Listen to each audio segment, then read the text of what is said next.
traders profesionales. Cursos del Máster de Trading Profesional. Máster 2019. Curso 1. Historia del mercado. Bienvenida al curso. Bienvenidos a este Máster de Trading Profesional. Este máster está compuesto por 20 cursos de trading profesional, dirigidos a nuevos traders. Mi nombre es Jesús.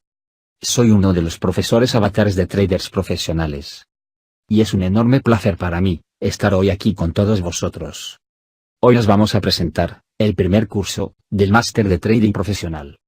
Historia del mercado. Este curso está dirigido a aquellos que quieran introducirse en el apasionante mundo del trading. Voy a explicaros los conceptos que necesitáis conocer de la historia del mercado, para convertiros en traders profesionales, y que podáis vivir de esta fantástica profesión. Son muchos en todo el mundo, quienes eligen esta apasionante profesión como medio de vida, sin embargo, pocos son los que lo consiguen.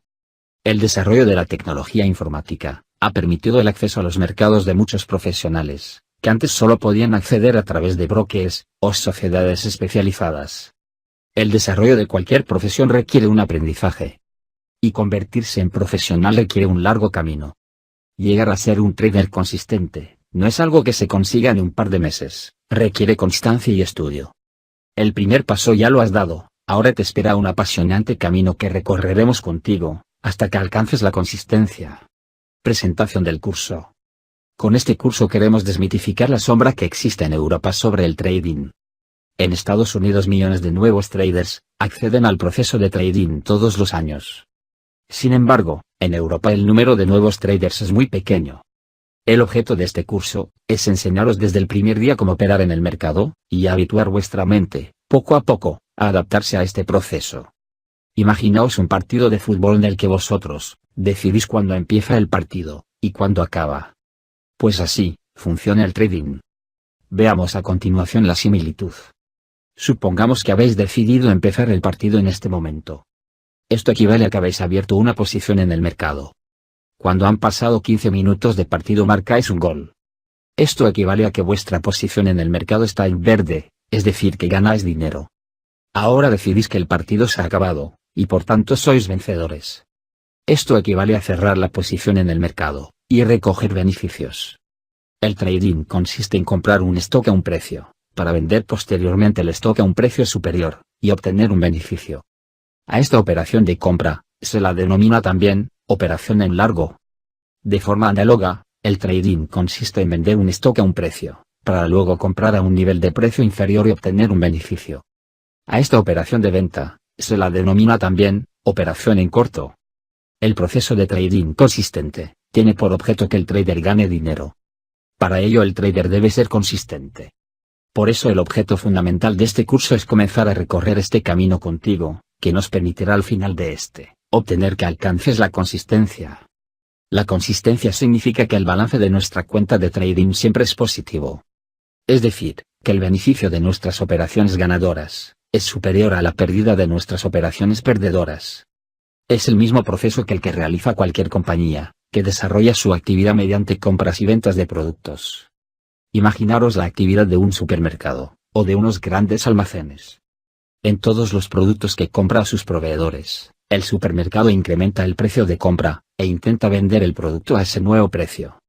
Sin embargo, algunos productos no consigue venderlos, y necesita venderlos por debajo del precio de compra. Al final de cada periodo, que puede ser mensual, trimestral, etc., el supermercado contabilizará su beneficio, restando de las ganancias las pérdidas. Si su beneficio es positivo podremos decir que su sistema de compra y venta es consistente. Si el supermercado pierde más que gana, entonces diremos que su sistema de compra y ventas no es consistente. El objetivo del trader profesional es ser consistente. Y para ser consistente lo primero que tenemos que aprender es a seguir la tendencia del movimiento de los precios. Un trader consistente no considera si un precio es alto o bajo en su proceso de trading, simplemente hace lo que el mercado hace. Siempre opera junto con la tendencia de este. Si el mercado es alcista, compra. Si el mercado es bajista, vende. Por todo ello hemos pensado que la mejor manera de introduciros en el mundo del trading profesional, es a través de la historia del mercado. Recordad siempre. El conocimiento de la historia nos permitirá no cometer los mismos errores que otros han cometido previamente. ¿Qué es el mercado? El mercado en economía se define como cualquier conjunto de transacciones de procesos, o intercambio de bienes o servicios entre individuos. El mercado no hace referencia directa al lucro o a las empresas, sino simplemente al acuerdo mutuo en el marco de las transacciones. Estas pueden tener como partícipes a individuos, empresas, cooperativas, ONGs, etc. El mercado es el ambiente social, o virtual, que propicia las condiciones para el intercambio. En otras palabras, debe interpretarse como la institución u organización social a través de la cual los ofertantes, productores o vendedores, y los demandantes, consumidores o compradores, de un determinado tipo de bien, o de servicio, entran en estrecha relación comercial, a fin de realizar transacciones comerciales. El mercado existe desde los albores de la humanidad. Todos necesitamos algo que no tenemos, que otro tiene, y estamos dispuestos a pagar un precio por conseguirlo. Cuando compramos un valor o stock en el mercado es porque alguien está dispuesto a venderlo. El mercado, como la justicia, es ciego. No está pendiente de lo que hacemos nosotros, ni nos vigila, ni va contra nosotros. Esta suele ser la excusa de muchos traders inconsistentes, que sospechan que el mercado les vigila, y que el mercado hace siempre lo contrario que hacen ellos. El mercado no decide el precio, lo deciden millones de traders, en un marco temporal determinado. El mercado refleja en cada instante la batalla entre los alcistas y los bajistas. El mercado no es nuestro enemigo, somos nosotros los que no somos condescendientes con él, nos comportamos de forma irracional en ocasiones y nos dejamos llevar por las emociones. Recordad siempre, solo nosotros somos responsables de nuestros actos. ¿Cómo funciona el mercado? La definición de mercado según la mercadotecnia es el conjunto de organizaciones o individuos con necesidades o deseos, que tienen capacidad, y que tienen la voluntad para comprar bienes y servicios para satisfacer sus necesidades. Sin embargo, esta definición no representa claramente lo que es el mercado, y cómo funciona realmente. El mercado es una consecución e interrelación de ciclos económicos, que tienen como consecuencia, que el precio de un determinado stock se mueva entre un valor máximo, y un valor mínimo. Cuando estos movimientos del precio son exageradamente grandes, tanto en la rama alcista, como en la rama bajista, caracterizándose por una ausencia de retrocesos significativos en el movimiento del precio, y creando un máximo excepcional comparado con el resto de los ciclos históricos del stock, es cuando calificamos el movimiento como un movimiento de burbuja económica. Una vez que el valor o stock ha alcanzado ese máximo excepcional, el movimiento del precio del stock cambia rápidamente de dirección alcista a bajista, y cae bruscamente en un periodo de tiempo muy corto. ¿Cómo se crea y estalla una burbuja? Las burbujas económicas necesitan los siguientes factores para poder ser creadas. Crear una ilusión. Vender correctamente la ilusión. Crear en la masa una necesidad. Que la masa compre la ilusión. Una vez creada la burbuja, el problema para la masa inversora aparece cuando la burbuja alcanza su valor máximo. Analicemos a continuación todas las fases de formación y estallido de una burbuja económica. Crear una ilusión. Todos los días de nuestra vida, desde que nos levantamos hasta que nos acostamos, estamos surfeando burbujas económicas, y nos enfrentamos a sus efectos y consecuencias sin saberlo. El creador de la burbuja analiza el mercado, y busca nuevos elementos y activos que puedan ser susceptibles de generar una burbuja. Una vez ha analizado estos, y establecido el activo o stock, crea una ilusión alrededor de este. Un claro ejemplo puede ser hoy en día las criptomonedas. Las criptomonedas son monedas virtuales.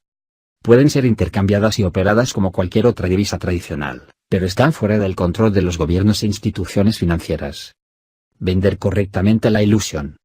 El creador de la burbuja utiliza los distintos medios de comunicación para que la ilusión creada pueda llegar al público en general. Y bombardea sistemáticamente al público, centrándose su mensaje sobre todo en los clientes potenciales. Y para ello construyen un discurso basado en lo que sus inversores desean oír, y no en la realidad de la idea. Es decir, crean un espejismo o ficción en aquellos que son más fáciles de convencer, y que adquirirán la ilusión, más seguros de que la ilusión es el negocio de su vida, y que no pueden dejarlo escapar bajo ningún concepto. Para entender este principio basta con analizar el ejemplo del fenómeno teletienda. ¿Cuánta gente compra aparatos para hacer gimnasia, y perder peso, o utensilios de cocina maravillosos y fantásticos, etc., que luego utiliza 2 días, y al final terminan en el desván? El efecto que se crea a través de teletienda es un efecto de necesidad en la masa. Hasta tal punto que mucha gente piensa: ¿cómo he podido vivir hasta ahora sin esos aparatos? necesito comprarlos inmediatamente. La ilusión creada por el vendedor de teletienda es que el inversor en el producto, el comprador en este caso, va a tener una vida mejor con estos aparatos. Va a comer de forma más sana, va a vivir más años, va a perder peso y en definitiva, va a ser más feliz en su vida. Ese es el tipo de información que los clientes potenciales quieren escuchar, y no la realidad. Crear en la masa una necesidad. Una vez que la ilusión es correctamente vendida, el creador de la ilusión solo tiene que esperar a que la semilla de la venta de la ilusión germine en el cerebro de la masa, generando en cada individuo participante una necesidad. Mientras mejor se haya vendido la idea, mayor será la fuerza de la necesidad en la masa. Por lo tanto, el creador de la ilusión en esta fase, solo tiene que rematar su trabajo, mediante la divulgación en los medios de comunicación de las frases adecuadas como: si adquieres este stock cambiará tu vida, ha llegado el momento de invertir. Esta es una oportunidad única que cambiará tu forma de vida. O solo unos pocos podrán beneficiarse de esta oferta excepcional. Tras esta fase, los sentimientos de necesidad crecen exponencialmente, y la masa ya está convencida, y dispuesta a invertir en la ilusión. Que la masa compre la ilusión. En esta fase, el creador de la burbuja, hará que el precio del stock tome una rama alcista pronunciada, bombeando el precio hacia arriba, mediante opciones de compra en los momentos adecuados. De esta manera, en la masa inversora se acrecentará, más y más, su idea de que el negocio de su vida está en camino. Estallido de una burbuja. Una burbuja económica, por muy duro que suene, no deja de ser el hecho de intentar crear una realidad en base a una ficción. Una vez creada la burbuja, se retroalimentará ella sola, mediante la incorporación de nuevos inversores. El creador de la burbuja esperará hasta el momento propicio para salir de ella, retirando lentamente sus inversiones, para que la masa no se dé cuenta de su salida. La masa de inversores en estos momentos gana extraordinarios beneficios, y no piensan en que algo que ha subido de forma continuada, y tan sólidamente pueda caer de forma inesperada. Es más, solo piensan de dónde sacar más dinero para reinvertir en el stock. Incluso algunos suelen pedir créditos para ello, lo cual supera cualquier nivel de irracionalidad posible de imaginar. Cuando el creador de la burbuja está fuera del stock, porque previamente ha vendido todas sus opciones, entonces es el momento en que éste entra nuevamente en el stock, pero esta vez con opciones de venta, que vuelve a cerrar cada vez que se alcanza un nivel de soporte. El creador de la burbuja repite este proceso, hasta que el precio vuelve a alcanzar el nivel previo a la creación de la burbuja económica. A esta acción y reacción del precio de un stock se la denomina estallido de la burbuja. Para evitar una burbuja existen solamente dos caminos, el primero es el obvio: no entrar en el mercado. Y el segundo es operar exclusivamente con la tendencia. Si abrimos una posición en el mercado, y esta no evoluciona favorablemente, la cerraremos inmediatamente. Ejemplo de una burbuja económica. En los gráficos adjuntos, a modo de ejemplo podemos ver cómo se crea, forma y estalla la burbuja de la criptomoneda Ethereum. De forma sucinta diremos que, el creador de la burbuja, genera 5 ondas de compra hasta llegar al valor máximo del stock. A partir de este punto, empieza a cerrar todas sus opciones de compra. El resto de traders, no es consciente aún de lo que va a ocurrir, piensan que el valor, si ha subido hasta aquí, ¿por qué no va a seguir subiendo? Posteriormente el creador de la burbuja, genera 5 ondas de venta, hasta que el precio alcanza el nivel inicial, tal y como podemos observar en las figuras adjuntas. En cursos posteriores veremos que los creadores de burbujas, y los traders institucionales intentan siempre esconder las pistas que permiten seguirlos, entrando y saliendo del mercado por niveles, y creando este tipo de ondas con la ayuda de la masa de traders. Participantes en el mercado. Los participantes del mercado ordenados, en función del tamaño de su cuenta, son los siguientes. Traders institucionales. Traders profesionales. Traders. Los traders institucionales, también denominados creadores de mercado o manos fuertes, son traders profesionales que trabajan en instituciones, fondos de inversión, etc. El saldo de sus cuentas puede variar desde 10 millones de euros, hasta cientos de millones de euros. Debido al gran tamaño de sus cuentas no pueden invertir su dinero de golpe, ya que crearían un desequilibrio entre la oferta y la demanda, por lo que compran y venden escalonadamente, en función de los niveles de soporte y resistencia de los precios de los stocks con los que operan en cada momento. Otra razón muy poderosa para justificar este tipo de operativa, es que ellos son los que establecen la tendencia, e intentan en todo momento ocultar sus huellas. No quieren que nadie les siga, ya que sus beneficios vienen de los traders que no siguen la tendencia. Además, el tamaño de sus cuentas les permite aguantar las posiciones abiertas muchísimo más tiempo que al resto de traders. Utilizando el símil que José Luis Cárpatos utiliza en sus libros, en una escala animal, equivaldrían a los leones.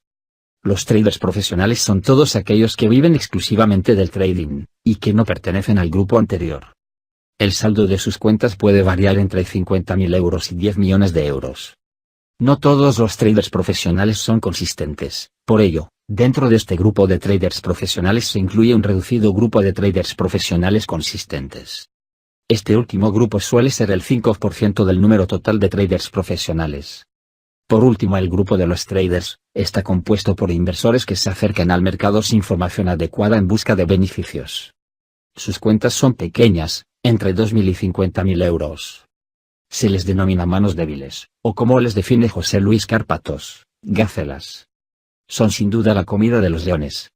Estos actores se caracterizan generalmente por el desconocimiento.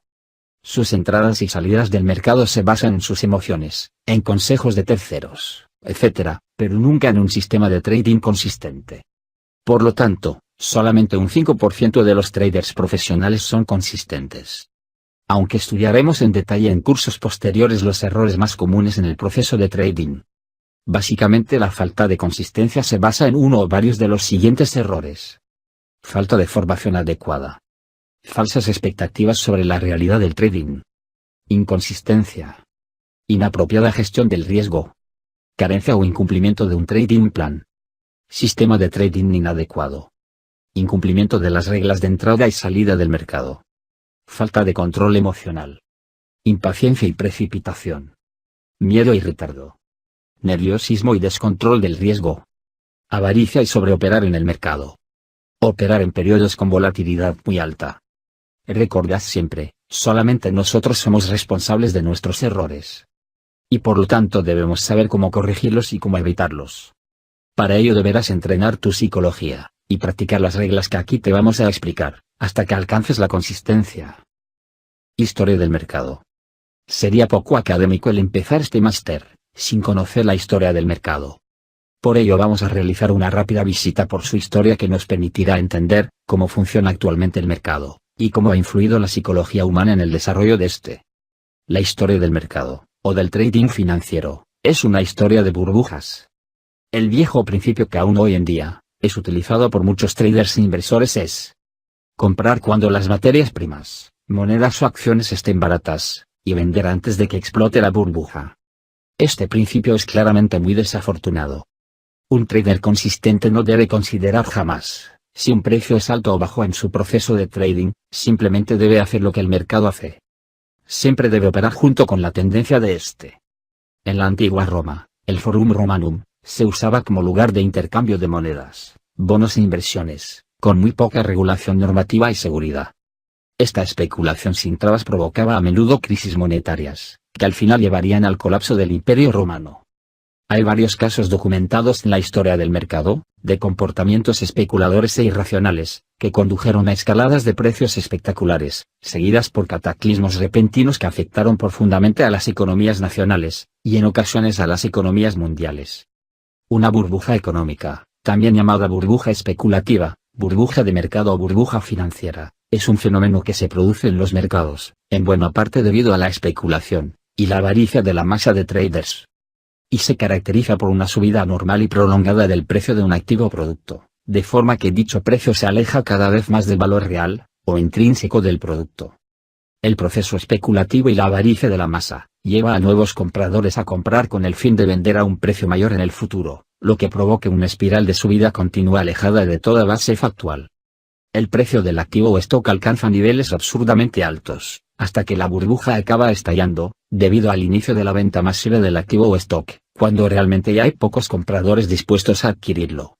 Esto provoca una caída repentina y brusca de los precios, llevándolo a precios muy bajos, incluso inferiores a su nivel natural, dejando tras de sí un reguero de deudas. Este efecto se conoce como crash.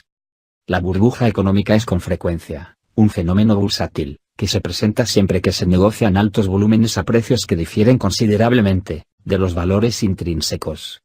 Las causas por las que realmente se forman las burbujas siguen siendo un desafío para la teoría económica. Debido a que por lo general, es difícil de calcular los valores intrínsecos de los stocks en el mercado en la vida real, las burbujas son frecuentemente identificadas, solo de forma retrospectiva, cuando aparece una caída repentina en los precios. Esta caída es denominada crash o estallido de la burbuja. Los precios en una burbuja económica pueden fluctuar caóticamente, y volverse imposibles de predecir si nos basamos exclusivamente en el concepto de oferta y demanda.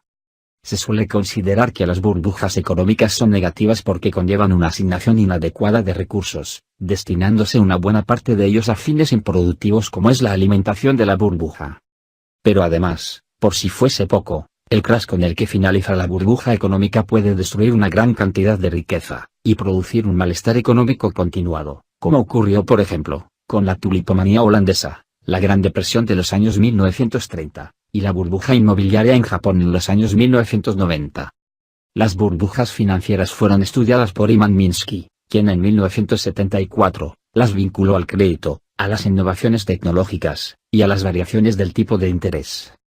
Las burbujas históricas más populares son la tulipomanía, 1637. La burbuja de la Compañía de los Mares del Sur, 1711-1720. Crack del mercado bursátil de los Estados Unidos en 1929. La historia de los hermanos Hunt, 1970-1980. Michael Milken.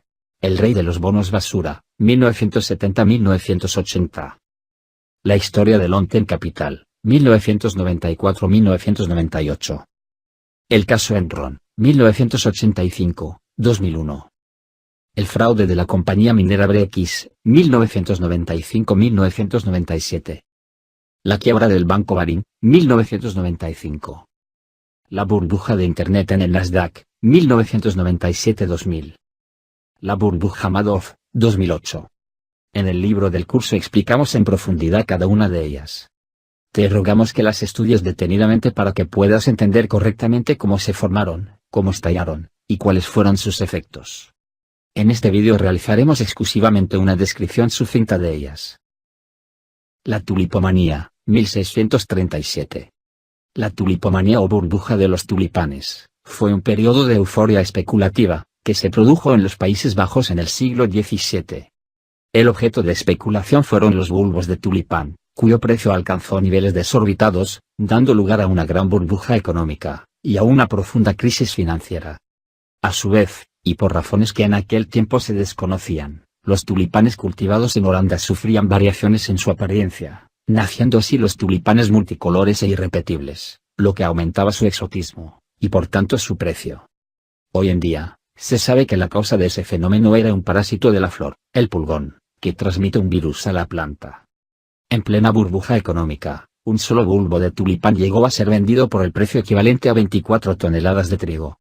En 1637, el 5 de febrero, un lote de 99 tulipanes de gran rareza se vendió por 90.000 florines, fue la última gran venta de tulipanes. Al día siguiente se puso a la venta un pequeño lote de medio kilo por 1.250 florines, y sin razón aparentemente clara, el lote quedó relegado al no encontrarse comprador. A partir de este momento la noticia se dispersó como la pólvora, y se produjo el estallido de la burbuja arruinando a miles de inversores. Constituye uno de los primeros fenómenos especulativos de masas de los que se tiene noticia. La Compañía de los Mares del Sur, 1711-1720. Se conoce como burbuja de los mares del sur, a la burbuja especulativa que ocurrió en Gran Bretaña a principios del siglo XVIII, y que condujo al llamado crack de 1720.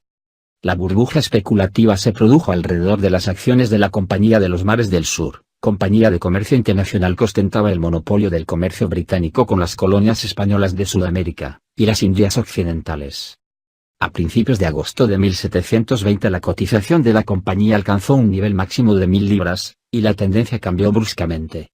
Principalmente por el obvio agotamiento de los recursos económicos de la mayoría de pequeños ahorradores para poder adquirir acciones, 1.000 libras de aquel entonces equivalían casi a 1.000.000 de libras del año 2000. Cuando los inversores fueron ya conscientes de que las promesas de oportunidades de negocio, dejaban de verse como realizables, la burbuja especulativa explotó. La crisis se propagó a los bancos ingleses, muchos de los cuales se habían endeudado fuertemente para adquirir y especular con las acciones, lo que produjo un repentino número de bancarrotas comerciales. El crack del mercado bursátil de 1929. El crack del 29 fue sin lugar a duda, la más devastadora caída del mercado de valores, en la historia de los mercados financieros en Estados Unidos, tomando en consideración el alcance global, y la larga duración de sus secuelas, y cuyas consecuencias fueron la crisis de 1929 también conocida como la Gran Depresión. El crack del 29, fue antecedido por un boom especulativo, que había surgido a principios de la década de 1920, y había llevado a cientos de miles de norteamericanos a invertir fuertemente en el mercado de valores. Incluso a un número significativo de ellos, se les prestó dinero para comprar más acciones. La euforia y las ganancias financieras de la gran tendencia alcista del mercado, fueron hechas pedazos el 24 de octubre de 1929, el denominado Jueves Negro, cuando el valor de las acciones en la bolsa de Nueva York se desplomó. Los precios de las acciones cayeron ese día y continuaron cayendo a una tasa sin precedentes durante un mes entero. 100.000 trabajadores estadounidenses perdieron su empleo en un periodo de 3 días. Este efecto no terminó hasta 1932, cuando el Dow Jones cerró en 41,22 el 8 de julio, concluyendo este periodo de crisis, con un deterioro del índice Dow Jones del 89%, respecto del nivel más alto alcanzado previamente por este índice. Los hermanos Hunt, 1970-1980. La familia Hunt era una de las familias más ricas de Estados Unidos a comienzos de los años 70, y desde luego la más importante del estado de Texas. Los años 70 eran años de guerra en el petróleo y por tanto de tensiones inflacionistas. Los inversores de la época invertían sus ahorros en los mercados de metales preciosos, con exclusión del oro que en aquella época no podía estar en manos de los inversores particulares. En 1979, los hermanos Hunt junto con unos inversores árabes decidieron formar el denominado Pool de la Plata. En poco tiempo habían acumulado directa o indirectamente bajo su control cerca de 200 millones de onzas de plata, aproximadamente el 77% de las reservas mundiales de plata disponibles. Los hermanos Hunt habían comprado más plata que la que existía en el mundo. De repente el gobierno norteamericano se encontró entre la espada y la pared. O salvaba a los hermanos Hunt o rescataba a los bancos de Wall Street y al mercado de futuros. Entonces Wall Street se posicionó en contra de la plata, y el jueves 27 de marzo de 1980, conocido como el Jueves de la Plata, el precio se desplomó un 50%, pasando de $21.62 a $10.80 la onza. Los hermanos Hunt estaban hundidos. Se tuvieron que declarar en quiebra, fueron procesados y condenados por manipular el precio del mercado. Michael Milken. Bonos basura, 1970-1980. Milken intentó con éxito romper el tradicional mercado de los bonos, que tan solo estaba destinado a las compañías con altos ratings, emitiendo deuda de una pequeña compañía que tuviera riesgo de quiebra. Descubrió un gran nicho de mercado sin explotar. Milken pensaba que si muchas pequeñas compañías emitían bonos, y el inversor institucional tomaba posiciones en muchas de ellas, su riesgo de quiebra quedaría minimizado, alguna que otra caería, pero el alto tipo de interés que recibía a cambio le compensaría con creces. Sin embargo, todo aquello empezó a deteriorarse cuando una serie de inversores sin escrúpulos entraron en acción. Necesitaban mucho dinero para devorar a otras compañías, la mayoría de las veces con fines totalmente especulativos. El procedimiento era el de siempre. Se dirigían a Milken pidiendo cantidades astronómicas por las que estaban dispuestos a pagar altos tipos de interés. Una vez conseguido el dinero, presentaban una OPA hostil contra las empresas que no podían resistir la avalancha, creando un caos en multitud de empresas. Este tipo de operaciones le iban cegando a Milken sin saberlo sus posibilidades de futuro, y a la larga serían las que causarían la caída de este hombre que fue inmensamente rico. En 1990 la firma de Milken no tenía más remedio que declararse en quiebra en pleno caos. Longterm Capital, 1994-1998. John Meriwether, vicepresidente de Solomon Brothers, y uno de los gestores más afamados entre los brokers de todo el mundo, decidió crear el fondo de inversión de altas prestaciones y aplicar la teoría del convergente trade, en un fondo de inversión, hedge fund, destinado a las mayores fortunas del planeta, el fondo Longterm Capital. Su capital inicial fue de $1.011 millones aportados por 80 inversores VIP. El fondo Longterm Capital especulaba con todo tipo de bonos y renta fija, mediante un estilo long short que tuvo unos efectos iniciales imparables. En sus 2 primeros años de vida, El hedge fund alcanzó rentabilidades anuales cercanas al 40%. Los inversores comenzaron a perder miedo, por el excesivo apalancamiento que utilizaban los gestores del fondo, y lo cierto es que los resultados aparentemente no hacían sino darles la razón. Sin embargo, el aumento de los spreads de crédito, la deuda hipotecaria y la crisis económica en Rusia, llevó el temor a los inversores de todo el mundo, y significó el comienzo del fin para el fondo Long Term Capital. La situación llegó a ser tan caótica, que en septiembre de 1998, el hedge fund gestionaba $1.000 millones, pero contaba con una deuda de $100.000 millones. Tan solo 2 años después, el fondo Long Term Capital fue liquidado. El caso Enron, 1985-2001. Enron Corporation fue una empresa energética con sede en Houston, Texas, que empleaba a más de 21.000 personas hacia mediados de 2001. Sin embargo, la reputación de esta empresa comenzó a decaer debido a los insistentes rumores de pago de sobornos, y tráfico de influencias para obtener contratos en América Central, América del Sur, África, las Islas Filipinas y la India. Simultáneamente, una serie de técnicas contables fraudulentas, avaladas por su empresa auditora, la entonces prestigiosa firma Arthur Andersen, permitieron crear el mayor fraude empresarial conocido hasta ese entonces. En agosto de 2000 la empresa alcanzó su cenit, logrando una cotización de $90,56 por cada acción. Sin embargo, una vez iniciado el año 2001, las acciones de la empresa en Wall Street comenzaron a caer rápidamente, pasando de $85 a $30, cuando surgieron rumores de que las ganancias de Enron eran el resultado de negocios con sus propias subsidiarias. Una práctica que le permitía maquillar las gigantescas pérdidas que había sufrido en los últimos años. Enron solicitó protección por bancarrota en Europa el 30 de noviembre, y en los Estados Unidos el 2 de diciembre de 2001.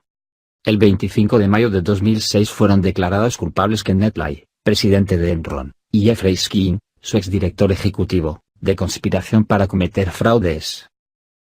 La compañía minera Brex, 1995-1997. La compañía minera Brex era una pequeña e insignificante compañía minera de Canadá, propiedad de un antiguo agente de cambio llamado David Walsh. David Walsh hizo pública la noticia de que había descubierto un gran yacimiento de oro en Busanli, en la isla de Borneo.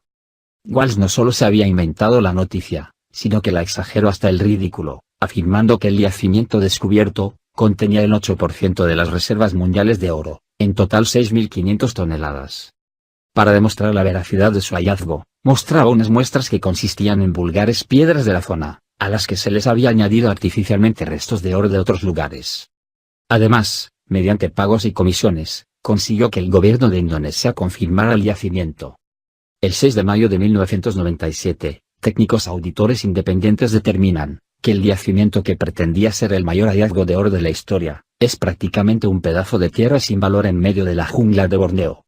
Ese mismo día, en la bolsa de Toronto, Brex se desplomó algo más de un 97% en menos de 10 minutos. Y lo que antes valía $6.000 millones quedó reducido a una escasa decena de millones. Walsh escapó a su propiedad de las Islas Bahamas, donde se refugió de la justicia y el vicepresidente de las Islas Caimán. La quiebra del banco Barings, 1995. Barings Bank, de 1762 a 1995, fue la compañía bancaria comercial más antigua de Londres hasta su colapso en 1995, después de que uno de los empleados, Nick Leeson, perdiera 827 millones de libras, aproximadamente $1.200 millones en 1995, fundamentalmente especulando en contratos de futuros. Todo se inicia cuando falsea la contabilidad por unos pocos miles de libras esterlinas, para cubrir el error de una empleada a la que por humanidad no quiere que despidan. Luego, poco a poco, la presión era tan grande que los errores de los operadores de su equipo se suceden, y sigue utilizando el falseamiento de la contabilidad para taparlos. El saldo de la contabilidad falseada sigue creciendo y Leeson empieza a operar para recuperar. Poco a poco la cifra es astronómica. Las actividades de Leeson habían generado cuantiosas pérdidas, totalizando 827 millones de libras, $1.200 millones, el doble del capital disponible del banco. El Banco de Inglaterra intentó un rescate durante el fin de semana, pero fue infructuoso. Barings fue declarado insolvente el 26 de febrero de 1995.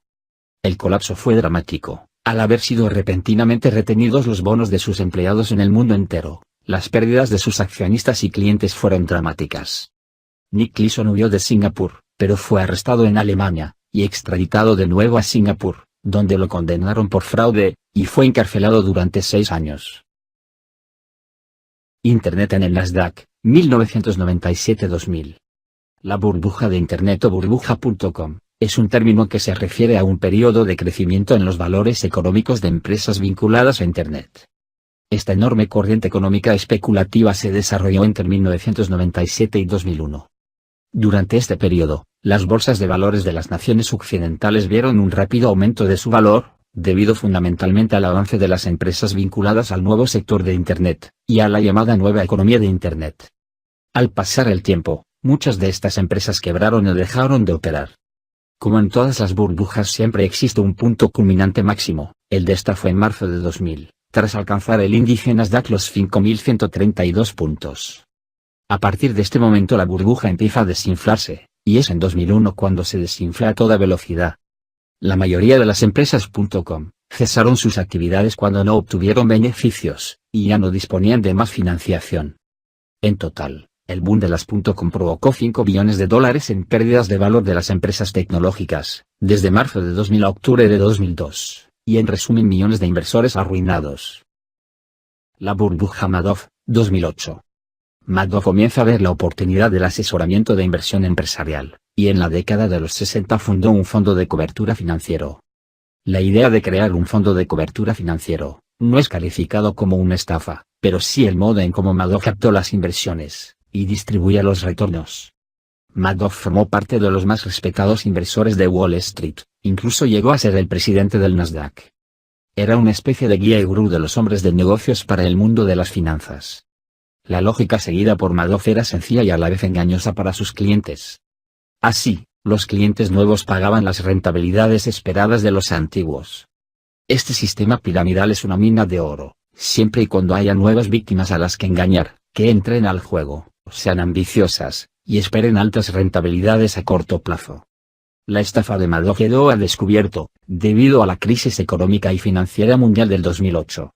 Muchos inversores comenzaron a demandar el retorno de su dinero, y esto provocó el colapso del sistema.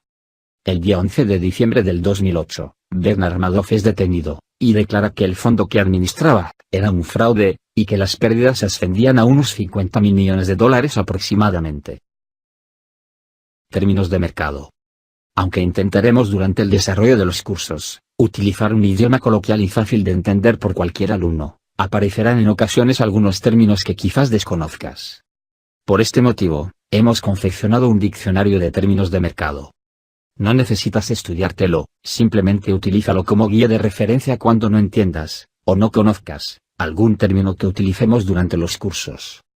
Este diccionario forma parte del contenido complementario del curso. Te rogamos que lo descargues de la página de contenidos complementarios de los cursos, así como el libro y ejercicios del curso de nuestra página web. Conclusiones. El mercado es una consecución de burbujas. Por lo tanto, deberemos estar muy pendientes en la evolución del movimiento de los precios. No podemos establecer jamás las consideraciones del tipo, el precio está muy barato o el precio está muy caro, cuando decidamos entrar en el mercado. Siempre deberemos operar junto con la tendencia. Abrir operaciones en contra de la tendencia solo conlleva la pérdida de nuestro dinero. Debéis erradicar los nervios y la avaricia de vuestra ecuación de trading. Si no lo hacéis, nunca alcanzaréis la consistencia en el proceso de trading. Hacer trading, cuando eres consistente, es francamente fácil. Sin embargo, en estos momentos, te espera un largo camino para alcanzar la consistencia. Ten paciencia, la alcanzarás si sigues nuestras instrucciones al pie de la letra. Lo único de lo que tienes que preocuparte ahora, es de controlar tus emociones, limitar tu riesgo al valor máximo del 5% y no incumplir ninguna regla. Reglas de oro. En base a los conceptos establecidos en este curso, podemos determinar las siguientes reglas de oro. Mantener operaciones abiertas durante un largo periodo de tiempo, conlleva inexorablemente un riesgo excesivo que nuestra cuenta no puede soportar. Una variación brusca en el movimiento de un precio puede significar perder todo nuestro dinero, ante el mantenimiento de un riesgo excesivo. Si hemos abierto una posición en el mercado, y esta no evoluciona favorablemente, es obligatorio cerrarla inmediatamente. Las reglas que rigen el proceso de trading se establecen para cumplirlas, su incumplimiento lleva inexorablemente a la pérdida de vuestro dinero. Recordad siempre durante vuestra vida como traders profesionales, que solo nosotros somos responsables de nuestros actos. Ejercicios del curso. Cada curso consta de 4 ejercicios de evaluación. No se responderá ninguna pregunta, ni se realizará ninguna evaluación, si el alumno no está correctamente inscrito en el máster, y si el alumno no ha pagado las tasas de examen. Ejercicios del curso. Ejercicio 1. Busque un stock que haya sufrido una burbuja económica no mencionada en este curso, y explica en qué consistió, cómo se formó, cuánto duró y las consecuencias que esta burbuja provocó en el mercado. Ejercicio 2. Representa el movimiento del precio del stock durante la burbuja económica, y explica el gráfico. Incluye en el mismo las noticias económicas más relevantes, y explica cómo influyeron en el movimiento del precio. Ejercicio 3. Establece las reglas de orden de actuación que consideres oportunas ante esta burbuja económica y justifícalas. Ejercicio 4. Explica cómo hubieses actuado ante este stock en el mercado, durante el periodo de burbuja económica. Representa en el gráfico anterior tus entradas y salidas del mercado. Despedida. Hasta aquí el primer curso del máster. Historia del mercado. Este curso forma parte de los cursos del máster de trading profesional, dirigidos a nuevos traders, desarrollados especialmente para ti. Espero que la información que os hemos transmitido sea de vuestro interés. No dudes en informarte del resto de cursos en nuestra página web. Os espero en el siguiente vídeo de este apasionante máster. Hasta entonces os deseamos un feliz trading.